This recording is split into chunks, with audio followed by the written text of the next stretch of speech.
Number 1. If you think this story is about me coming out of the closet, look somewhere else. Although I am gay, and coming out it is as scary as most of these stories here, I'm afraid that is for another time. This story, or rather collection of stories, were from my dark time in my life. My parents were separating, and through grief, screaming, and hopelessness, a lot of strange things happened to me. This was the first incident. This particular incident happened when I was around 9. At the time, my parents were having really nasty fights. My dad was a bad cheater and probably an alcoholic, which made it hard on my mom and my 2 siblings. The late night screaming and the smell of stale beer permeated the house for months. As the oldest child, it was hard seeing my brother and sister so scared. It was almost hard because my dad took most of his anger out on me.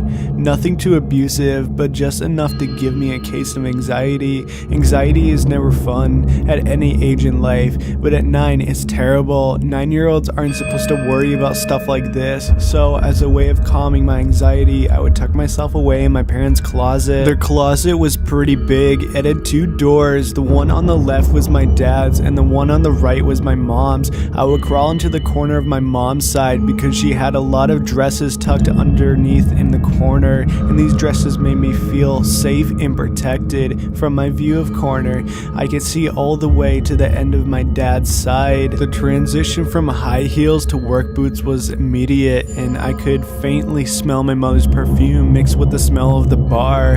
However, I was safe. I was safe away from my dad's threats, from my mom's tears, and from my siblings' frightening looks. I didn't have to worry about anyone but myself.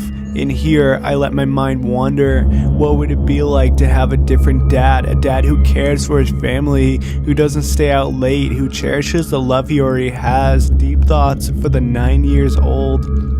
But when you're in this situation, the mind is incredible at creating other possibilities. The hiding went on for a couple of weeks. Nobody ever found me, and no mention of my disappearance ever came up in conversation. I consider myself lucky that I had this place all to myself, that is, until I didn't. I had spent enough time in the closet to recognize every pair of shoes, every shirt, and every pair of pants, so obviously it came as a surprise when I noticed a pair of brand new shoes. They were a beautiful, shiny brown pair of loafers, something I knew my dad would never get caught wearing. As I was staring at them, I realized that there were a pair of legs connected with them. Startled, I looked up to see a very well-dressed man hunched over in the clothes. His suit was dark blue and looked like he had just bought it from a very high-end store. What startled me the most was his face. In the dark, I couldn't see much, but I could see an impossibly large grin on the man's face. His small beady eyes were locked onto mine, and underneath the grin I detected something evil, something I could not understand. He looked to be around 20 years old. His blonde hair was slicked back on his head, but his eyes showed an age far older than 20. As I'm staring, his shoulders begin to bounce up and down, almost as if he's holding back a giggle, almost as if he's saying, "I found you." He proceeded to lift a bony finger to his mouth and emitted the horrendous shh sound I ever heard. At that moment, my father's doors opened up. He grabbed one of his work shirts and closed the door. I looked back up to see the reaction of the mysterious man, but he had left, or so I thought. Number 2. Hi, so I'll start by explaining the layout of my school. It's quite a big building and it has a few extensions, one being the toilets on one side of the building. I usually use these toilets because they are newer and generally closer to my lessons. The older toilets on the other side have 2 doors for the girls and boys, and the girls being on the left.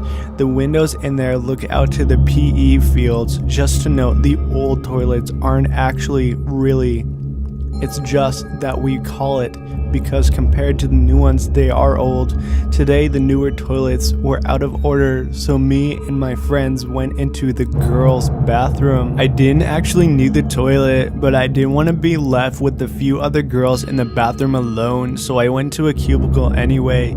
I just stood awkwardly in the tiny cubicle, fidgeting with my phone. Bored, I picked up the wall, and to my surprise, a patch of wall crumbled onto my fingernail. The walls weren't very strong, I guessed, and the small patch became a hole. I expected to see the outside field, and that's what the wall looked out to, but instead, there was a stone floor. Frowning, I pushed the hole a little bigger. I crouched and put my eye up to the hole. There was a room. A bathroom actually almost identical to the one I was in, apart from the fact it didn't have a door or any windows. No sign of a boarded up door, nothing, like they have never added a door to the room. It was quite light for a room with no windows. 2 of the cubicles were open and the other locked. I didn't understand. There was a PE field here. I've been there. I hadn't seen an extra bathroom in the 3 years I've been here. This room does not exist. It didn't make any sense at all, but what I was looking at told me otherwise. Taking a closer look, there was a pair of shoes under the locked cubicle door. Just shoes, no feet or anything else. My phone vibrating scared the shit out of me, and it was my friend asking if I was okay and saying she had to go now. I looked at the clock and holy shit, I had been looking at this tiny hole in the wall for almost 20 minutes, our entire break. I got up, taking one last look, and I swear to fucking God, the shoes were not there. Later, when I was going home, I checked the PE field, and like I suspected, there wasn't another room at all. I looked into the tiny window and saw the sides of the cubicles, so what the fuck was I looking at? I'm so confused, and I don't know where else to go. I even mentioned an extra bathroom next to the old toilets to one of the teachers, and she gave me a blank stare and said there were only have been 2 bathrooms, male and female. I could only get one photo on my shitty phone because the hole was so small and you can't see the closed cubicles, but I don't know if I should just forget about it or not because I'm really freaked out. This was sent by Lola. Number 3. This started in August and is just getting worse. I don't know if it's just me, if it's something paranormal or actual human. Things keep disappearing and reappearing. First, it was just a few times a week. Now, it's every single day. The first time it happened was the first few days of my junior year in high school. I brought a book from home to read in school. It was with me the whole day until 6th period math. I put my books down in my dresser and waited for the bell to go to Connections. Connections are 2 classes that have nothing to do with education, but instead career that takes up 4th and 5th period. So after 3rd period, we would go to educational classes after Connections to put our things down beforehand. I know it's confusing, so try to bear with me. I was dropping my books off, like I said, and I picked up my pencil pouch and agenda. The only things you need for Connections. I didn't bring my book, because you rarely need a reading book in these classes. I remember clearly putting the book from home on my desk and leaving for band, one of my uneducational classes. 2 periods pass and I'm heading for 6th. When I get into class and sit down in my desk, I notice my book is gone. At first, I thought it was in my band or PE classes, so I asked the teacher if I could go and get it. They weren't there. I checked the lost and found tables, all 3 of them, but it's literally disappeared. I then realized that maybe I put it in my locker on accident. The next day, I came in early to look for this book because if you don't have one, you get detention. I was so eager to find it because something about it just seemed really important, but again, I couldn't find it anywhere. When I get into 6th period, I look through all the tables and books people had. I know, privacy violation, but I thought someone took it and it made me pretty pissed. pissed the fuck off. Again, it's nowhere to be found. I looked non-stop for about a week until I gave up and got over it because obviously it's gone. A few weeks passed and I forget about it until one day I came home from school and on the staircase where I walk up to the door, my book was there, just sitting untouched.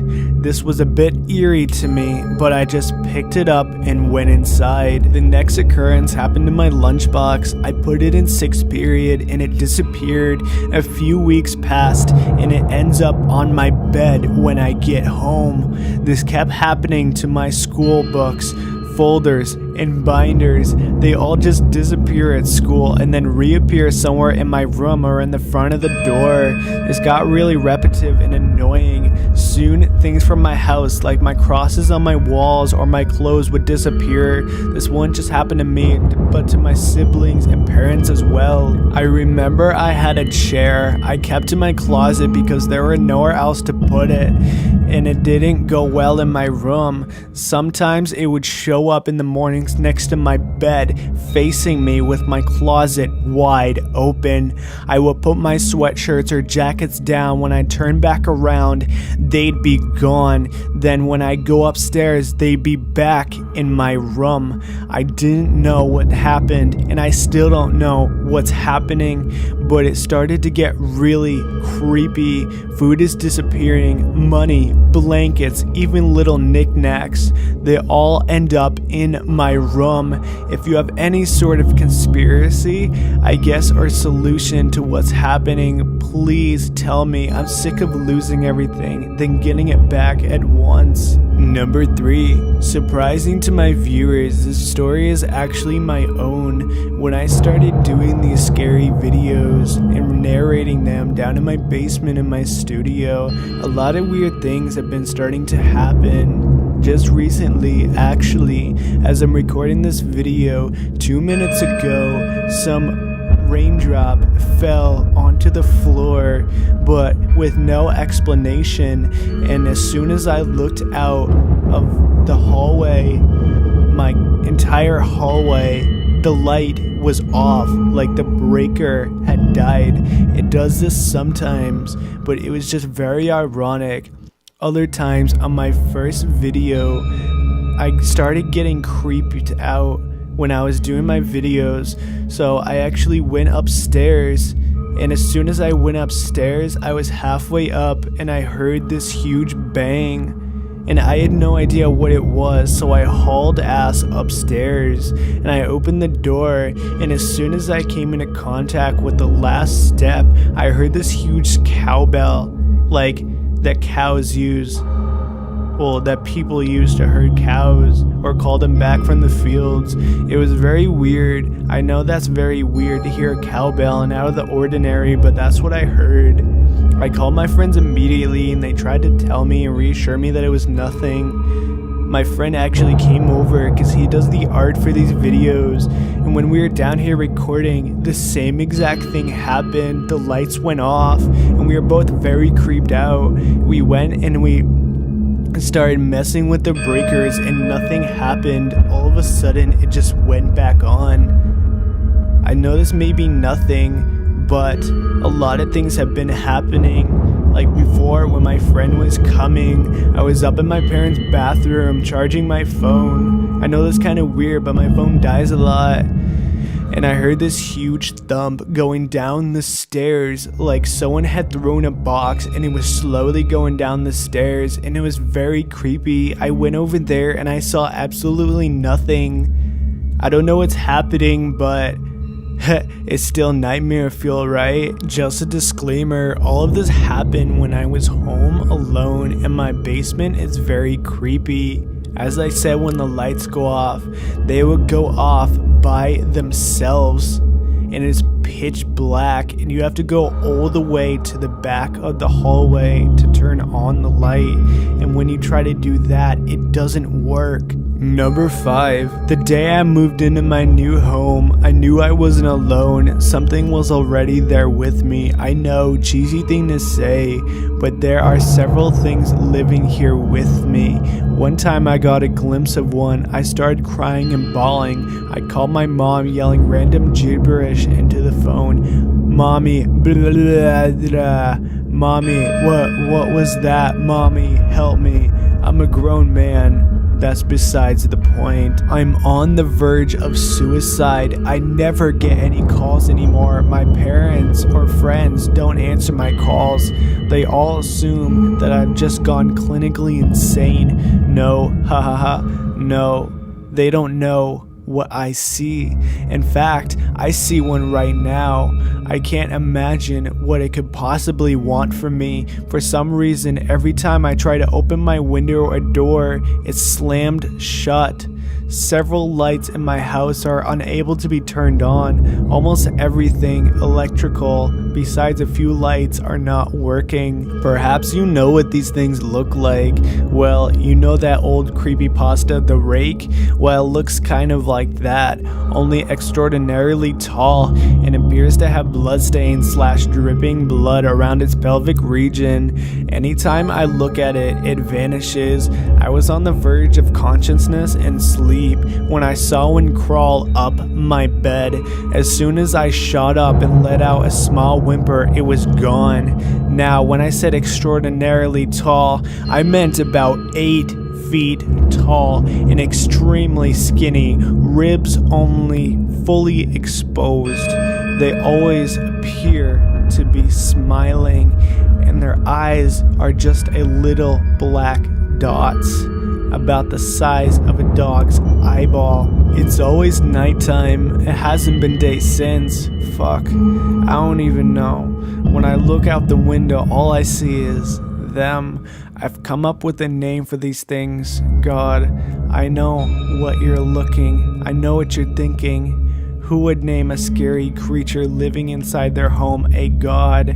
Because between 1 a.m. and 3 a.m. every night, they talk about something. About 3 different ones are always under my bed, whispering quite loud, as if they want me to hear. How they fit under there, I have no fucking clue. I heard one say something around the lines of, "He will never know that we're God, and we're God, and he has no clue." I was drowsy at the time, so my memory's quite fuzzy. I'm just really out of it. I hear constant screaming. I hear one running up the stairs screaming. It's pounding on my door.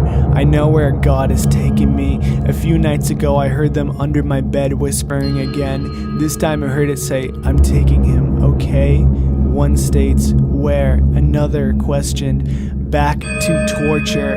He answered back, as if these things weren't torturing me enough. Before I end off this letter, I just want to say something.